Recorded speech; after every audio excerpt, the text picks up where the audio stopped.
After we've prepared the block, we can start inserting cavities. Let's browse the libraries to find a cavity to insert, enter a component ID, click Insert, and drag it to the appropriate face. I'm going to add another couple of cavities to play around with and insert them on various faces of the block. If I have specific coordinates for any of these cavities, I can click the cavity and change the XY coordinates within the Cavity Properties pane.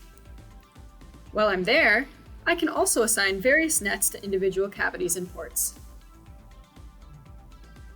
To insert a construction port, I'm going to find one in the library, check Is a construction port, and insert into the block.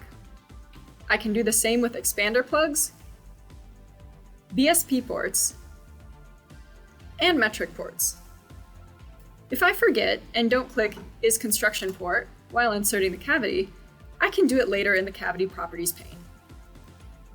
Now that I have some construction elements, I can toggle between View and Hide plugs for optimal block visibility. I haven't assigned any nets to the construction ports, as when I use Connect Cavity to connect them to the existing net, they will assume the color of that net.